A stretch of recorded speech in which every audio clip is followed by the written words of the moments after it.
그리고 전쟁을 시작하려면 반드시 국회의원들을 최일선에 세웁시다. 전쟁을 주장했던 사람들부터 싸움 하나는 잘하니까 이기겠지. 그래서 제가 이 말씀을 여러분께 드립니다. 자기 옷은 자기가 걸었어. 자기 옷은 자기가 걸겠다 했을 때 그것이 문재인 대통령을 찬양할 일은 아닙니다. 이제서야 우리도 자기 옷가림 정도는 할 수 있는 대통령을 가졌다는 것이지, 박수를 칠 수 있는 것이지. 근데 그 박수는 대통령을 향해서 가는 것이 아니고, 문재인 대통령이 훌륭하긴 하지만 자기 옷은 자기가 거니까, 역대 대통령에 비해서 자기 옷은 자기가 거니까 훌륭하긴 하지만 그 박수는 누구에게 가야 되느냐? 평생 내 옷은 내가 걸었던 우리에게 가야 된다 이 말입니다. 그래서 애들이 들어와서, 집에 들어와서 옷 딱 걸거든. 이렇게 말씀하셔야 됩니다. 대통령으로서의 기본 자격을 갖추었다. 나는 너에게 더 이상 바랄 것이 없다. 그러면 애한테 입댈 게 뭐가 있습니까? 내 옷 내가 걸면 되지. 그리고 애들 높은 사람 되겠다 그러면 걱정하셔야 됩니다. 제 개인적으로는 그렇습니다. 높은 사람이 되면 될수록 지 손으로 할 수 있는 일들이 줄어듭니다. 보니까 일단 지 문을 지가 못 엽니다. 지 차문을. 안타깝죠? 그리고 후보들 TV 토론회 때 봤습니까? 아직도 의자를 빼주는 사람이 있습니다. 그래서 제가 40이 넘어서 가져보고 싶은 직업 2가지가 있습니다. 하나는 의자를 빼주는 직업, 하나는 문을 열어주는 직업입니다. 그래서 의자를 끝까지 한번 빼보는 거, 네, 반드시 그 의자 끝까지 한번 빼보는 거, 그 다음 문을 안 열어주고 기다리는 거, 계속 안 열어주는 거, 어떻게 할지 너무 궁금합니다. 문을 조금 열고 열어줘 이렇게 할 건지 생각만 해도 너무 즐겁습니다. 스님께서 좋아하는 일을 하라 그러셨으니까 저는 좋아하는 일을 할 겁니다. 그게 돈이 안 되더라도 의자를 반드시 끝까지 빼주는 거, 문을 안 열어주고 계속 기다리는 거, 그리고 그런 그들을 보며 진짜 높은 사람은 그들이 아니라 언제든 지하철 투도 문이 우리를 위해서 자동으로 열리는 우리들에게 자부심을 가지는 것, 벨만 누르면 버스 뒷문이 알아서 열리는 데 대해서 자부심을 가지는 것, 아, 우리가 진짜 높은 사람이구나. 근데 가만히 있어봐. 지옥철이나 지하철 이런 데서 너무 끼일 때는 어떻게 하지? 그럴 때는 웃으세요. 제 말을 듣고. 웃으면 행복해서 웃는 게 아니라 웃으면 행복하다 이따위 얘기를 하려는 게 아닙니다. 그거 다 헛소리라고 생각해요. 그러나 웃으면 기본적으로 조금 좋은 일은 생깁니다. 지하철에서 너무 끼일 때, 맞다, 김재동아 씨가 웃으라 그랬지, 한번 웃어보세요. 너무 끼일 때 여기가 지옥이지 딴 데가 지옥이야 이런 생각이 들 때 웃으세요. 굉장히 넓게 가실 수 있습니다. 진짜 넓게 갈 수 있습니다. 앉아가고 싶을 때는 앉아있는 사람한테 가서 웃으면 됩니다. 거기 앉으면 돼요. 누워가고 싶을 때는 앉아서 양쪽을 보고 웃으시면 돼요. 다 떠나면 누워가면 됩니다. 아침에 똑같은 시간에서 똑같은 번호의 버스에서 그걸 일주일만 하시면 그 버스를 혼자 타고 다니실 수도 있습니다. 이런 많은 방법들이 우리에게는 있어요. 그러니까 우리 스스로에 대한 자부심은 그런 데서 나온다고 생각합니다. 정치인을 풍자하는 데서 끝내는 것이 아니고 반드시 높은 투표율을 기록해서 주인이 누구인지를 알려주는 것, 90%의 투표율, 100%의 투표율이 나와서 모든 국민을 두려워하게 만드는 것, 된 사람은 다음에 또 돌려고 노력하게 만드는 것, 떨어진 사람은 간당간당하게 떨어져서 다음에 되려고 노력하게 만드는 것. 그래서 임명권자에게 또는 공천권자에게 충성하는 것이 아니라 자기들의 주인인 시민들에게 충성할 수 있도록 정쟁의 장을 열어주는 것, 저는 그것이 진짜 정치에 대해서 우리가 가져야 될 자세라고 생각합니다. 그래서 대한민국 헌법 제7조에 나와 있는 공무원은 국민 전체에 대한 봉사자이며 국민에 대하여 책임을 진다 하는 것을 뼛속 깊이 느끼게 해줄 수 있는 것, 당신들의 주인이 우리라는 것을 알게 해주는 것, 저는 그런 것이 진짜 정치의 출발이라고 생각합니다. 그 다음, 요즘 적폐청산 이런 이야기 많이 합니다. 그러나 저는 개인적으로 좌가 잡으면 우를 쓸어버리고 우가 잡으면 좌를 쓸어버리고 민주화 정권이 정권을 잡으면 산업화 정권을 쓸어버리고 산업화가 잡으면 민주화를 쓸어버리는 것은 잘못된 점은 적발해서 고치는 것이 옳지만 그런 방식으로만 접근하는 것은 개인적으로 옳지 않다라고 생각합니다. 지금 잘못된 시스템을 고치는 것은 중요합니다. 누가 내 돈 22조 원을 갖다가 4대 강바닥에 박았는지 알아내는 것은 굉장히 중요합니다. 굉장히 중요합니다. 그런 의미에서의 적폐청산이 이루어져야 한다고 생각합니다. 왜냐하면 길거리 가다가 내 돈 22,000원만 뺏겨도 소매치기 당해도 억울하지 않습니까? 그 다음 지금 청년들 우리 아이들 일할 때 시급 5,580원에서 6,030원에서 6,470원에서 내년에 7,530원을 올릴 때까지 얼마나 힘들었는지 아십니까? 그리고 내 친구 조중동은 조중동 씨라고 있습니다. 내 친구 중에 내 친구 조중동은 우리 아이들 아르바이트에서 시급 7,530원 받아서 그것 조금 올라가면 온 나라가 망할 듯이 떠들어댑니다. 적어도 어른이라면 그렇게 하면 안 됩니다. 내 아이들, 내 딸, 내 아들입니다. 이 아이들 주머니에 돈 들어가서 그게 어떻게 해서 나라가 망할 수 있다는 얘기입니까? 재벌들이 수백 조씩 사내유보금 쌓아놓고 정치인들이 수십 조씩 수백 조씩 우리 세금 낭비할 때는 전부 다 입국 쳐닫고 있다가 겨우 우리 애들 지금 7,530원을 올리는 게 그게 뭐가 그렇게 나라가 망할 일입니까? 어른이라면 얘들 주머니에 돈 좀 있어야 된다 이렇게 얘기할 수 있어야 되는 거 아닙니까? 그리고 자영업자들 다 망해간다 이렇게 평가릅니다. 자영업자들 아이들은 아이들 아닙니까? 그리고 자영업자들이 왜 지금 힘듭니까? 애들 주머니에 돈이 없어서 그렇습니다. 아이들 전부 다 여기 지금 열심히 일해서 돈 좀 더 벌면 얘들이 딴집 딸처럼 말을 사겠습니까? 올림머리를 하겠습니까? 변기를 자기 것만 쓰겠다 그러겠습니까? 자기 방을 온통 거울로 꾸미겠습니까? 그렇지 않습니다. 절대로 그렇지 않습니다. 얘들 나와서 편의점에 가서 이 청년들 나와서 편의점에 가서 800원짜리 전주비빔밥 삼각비빔밥 사먹고 새우탕면 사먹고 거기서 수다 떨면서 피로 풀고 그렇게 합니다. 그런 것이 골목상권을 살리는 길이고 힘든 자영업자들이 있으니까 7,530원 올리고 단계적으로 10,000원 올라갈 때까지 시청이든 청년 실업기금들 지금 1년에 17조씩 쓰고 있지 않습니까? 그 돈 다 어디 갔습니까? 그 돈 모아놓고 7,530원씩 자영업자들은 지급하게 하고 그 영수증 들고 가거나 임금명세서 들고 가면 각 지역 주민센터나 시청이나 구청에서 차액 2,000원 정도 보존해주면 자영업자의 부담은 덜고 청년들 주머니에 돈 들어가는 거 아닙니까? 그런 대책 세우라고 그렇게 해서 다 같이 살아보자고 그런 대책 세우라고 헌법 제7조 있고 세금 내는 거 아닙니까? 그렇게 좀 하면 되지. 어디다 대고 청년들 그 일하는 돈 그거 올렸는데 경제지 이런 데서 그따위로 떠들면 어른이라는 사람들이 면목이 있는 사람들입니까? 그러면 안 되는 거 아닙니까?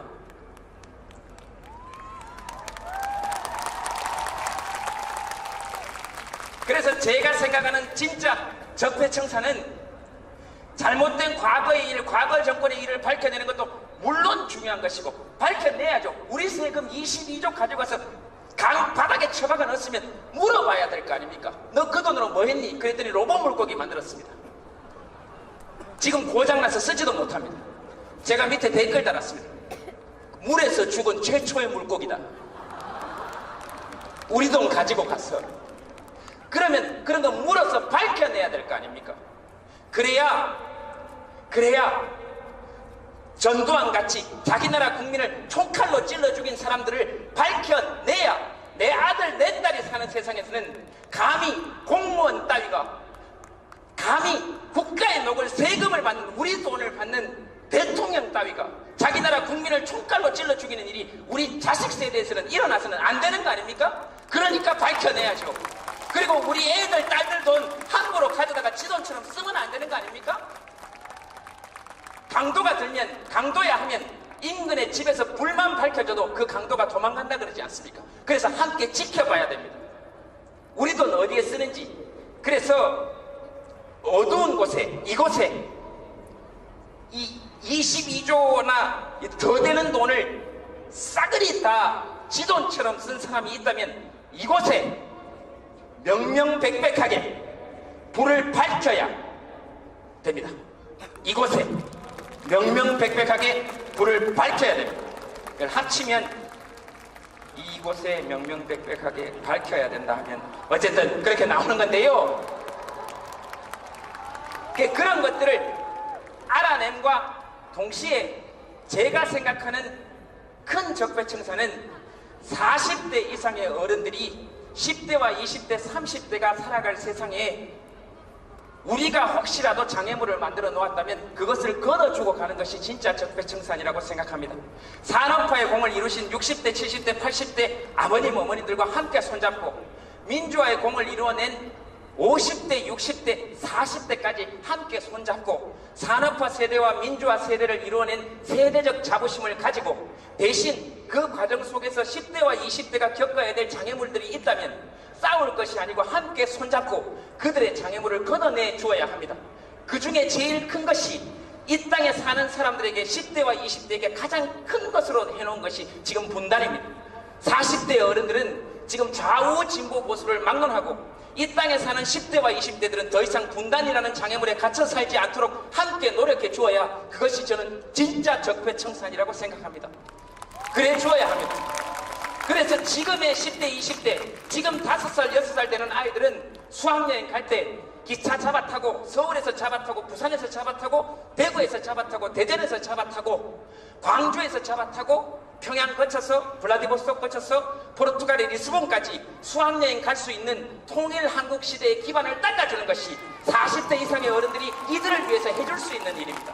저는 그것이 진짜 적폐청산이라고 생각합니다. 그렇게 해줍시다. 그리고 지금의 20대들이 환갑잔치를 할 때는 금강산 가든이 아니라 금강산에서 할 수 있도록 그런 시대를 열어주는 것이 압록강 바라보면서 대동강 맥주를 여기서 서울에서 마시는 것이 아니라 수 틀리면 서울에서 택시 딱 잡고 대동강 갑시다 해서 대동강을 바라보면서 맥주를 마실 수 있는 시대의 기틀을 닦아주는 것이 그래서 산업화 시대, 민주화 시대가 어른들이 함께 손잡고 지금의 10대, 20대가 통일 세대가 될 수 있도록 한반도에서 가장 큰 일을 이루어낸 맨날 움츠려 있는 청년이 아니라 대륙을 향해서 발판을 닦아낸 통일 대한민국의 기초를 닦아낸 통일 신라 시대 이후 가장 넓은 영토를 가진 한반도의 최초의 나라 지금까지는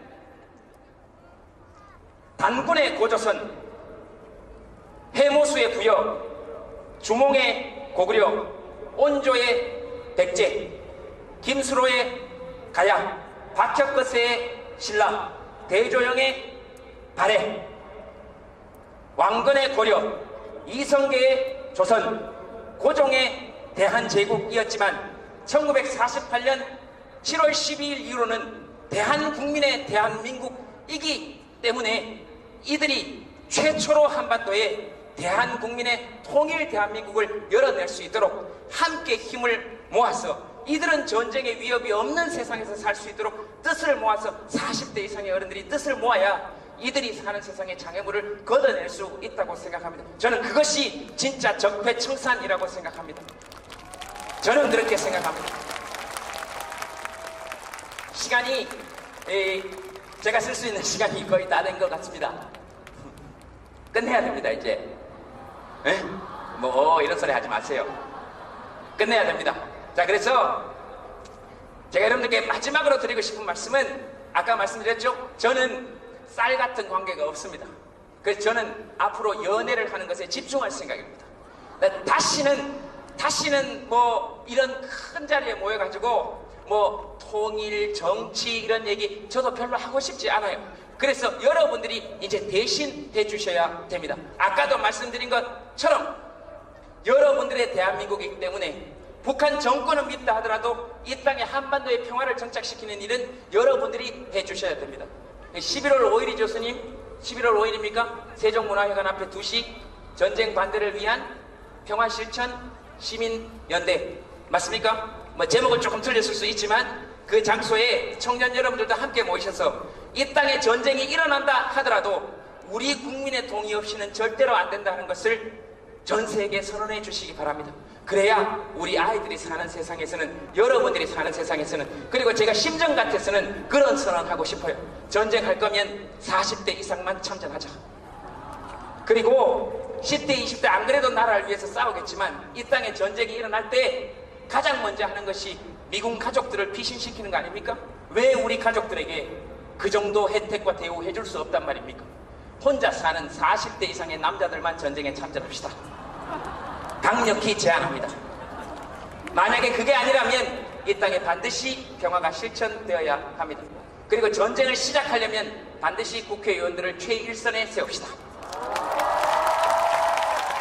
전쟁을 주장했던 사람들부터 싸움 하나는 잘하니까 이기겠지. 그래서 제가 이 말씀을 여러분들께 드리는 이유는 이제 저는 연애에 집중할 테니 주인인 20대 청년들이 함께 나서달라.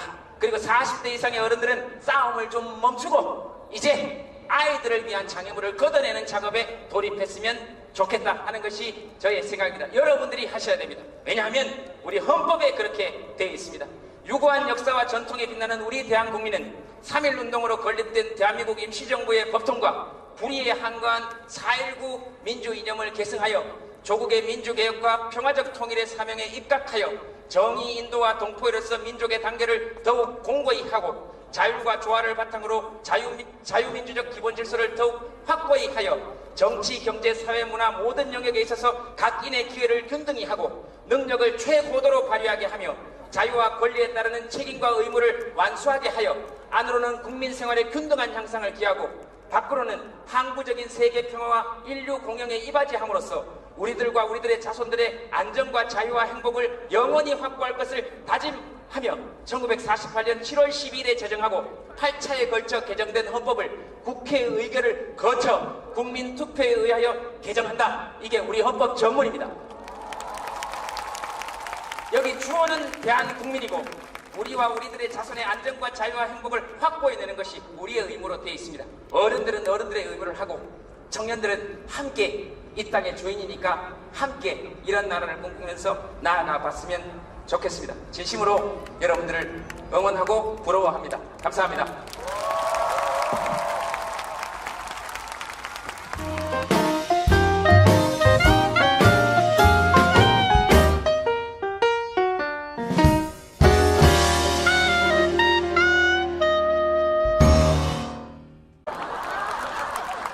진짜 넓게 갈 수 있습니다. 앉아가고 싶을 때는 앉아있는 사람한테 가서 웃으면 됩니다. 거기 앉으면 돼요. 누워가고 싶을 때는 앉아서 양쪽을 보고 웃으시면 돼요. 다 떠나면 누워가면 됩니다. 아침에 똑같은 시간에서 똑같은 번호의 버스에서 그걸 일주일만 하시면 그 버스를 혼자 타고 다니실 수도 있습니다. 이런 많은 방법들이 우리에게는 있어요. 그러니까 우리 스스로에 대한 자부심은 그런 데서 나온다고 생각합니다. 정치인을 풍자하는 데서 끝내는 것이 아니고 반드시 높은 투표율을 기록해서 주인이 누구인지를 알려주는 것. 90%의 투표율, 100%의 투표율이 나와서 모든 국민을 두려워하게 만드는 것. 된 사람은 다음에 또 돌려고 노력하게 만드는 것. 떨어진 사람은 간당간당하게 떨어져서 다음에 되려고 노력하게 만드는 것. 그래서 임명권자에게 생각만 해도 너무 즐겁습니다. 스님께서 좋아하는 일을 하라 그러셨으니까 저는 좋아하는 일을 할 겁니다. 그게 돈이 안 되더라도 의자를 반드시 끝까지 빼주는 것. 문을 안 열어주고 계속 기다리는 것. 그리고 그런 그들을 보며 진짜 높은 사람은 그들이 아니라 언제든 지하철 투도 문이 우리를 위해서 자동으로 열리는 우리들에게 자부심을 가지는 것. 벨만 누르면 버스 뒷문이 알아서 열리는 데 대해서 자부심을 가지는 것. 아, 우리가 진짜 높은 사람이구나. 근데 가만히 있어봐. 지옥철이나 지하철 이런 데서 너무 끼일 때는 어떻게 하지? 그럴 때는 웃으세요.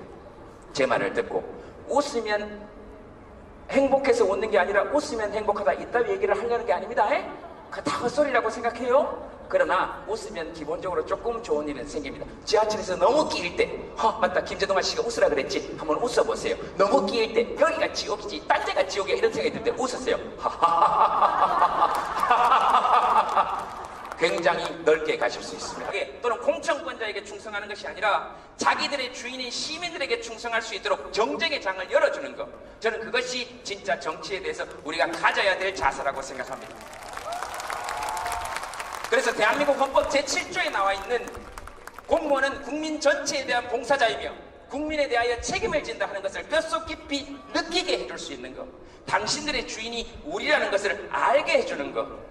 저는 그런 것이 진짜 정치의 출발이라고 생각합니다.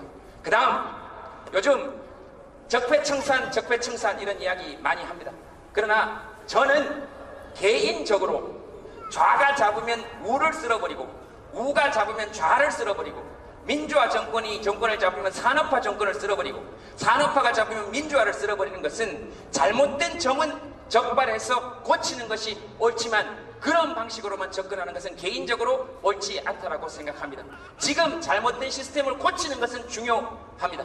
누가 내 돈 20... 그리고 전쟁을 시작하려면 반드시 국회의원들을 최일선에 세웁시다. 전쟁을 주장했던 사람들부터 싸움 하나는 잘하니까 이기겠지. 그래서 제가 이 말씀을 여러분께 드린 자기 옷은 자기가 걸었어. 자기 옷은 자기가 걸겠다 했을 때 그것이 문재인 대통령을 찬양할 일은 아닙니다. 이제서야 우리도 자기 옷가림 정도는 할 수 있는 대통령을 가졌다는 것이지. 박수를 칠 수 있는 것이지. 근데 그 박수는 대통령을 향해서 가는 것이 아니고 문재인 대통령이 훌륭하긴 하지만 자기 옷은 자기가 거니까 역대 대통령에 비해서 자기 옷은 자기가 거니까 훌륭하긴 하지만 그 박수는 누구에게 가야 되느냐?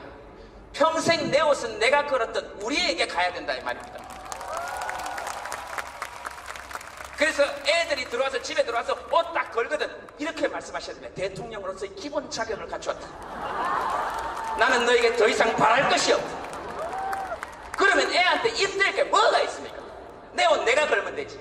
그리고 애들 높은 사람 되겠다 그러면 걱정하셔야 됩니다. 제 개인적으로는 그렇습니다. 높은 사람이 되면 될수록 지 손으로 할 수 있는 일들이 줄어듭니다. 보니까 일단 지 문을 지가 못 엽니다. 지 차문을. 안타깝죠? 그리고 후보들 TV 토론회 때 봤습니까? 아직도 의자를 빼주는 사람이 있습니다. 그래서 제가 40이 넘어서 가져보고 싶은 직업 2가지가 있습니다. 하나는 의자를 빼주는 직업, 하나는 문을 열어주는 직업입니다. 그래서 의자를 끝까지 한번 빼보는 거. 네, 반드시 그 의자 끝까지 한번 빼보는 거. 그 다음 문을 안 열어주고 기다리는 거. 계속 안 열어주는 거. 어떻게 할지 너무 궁금합니다. 문을 조금 열고 열어줘 이렇게 할 건지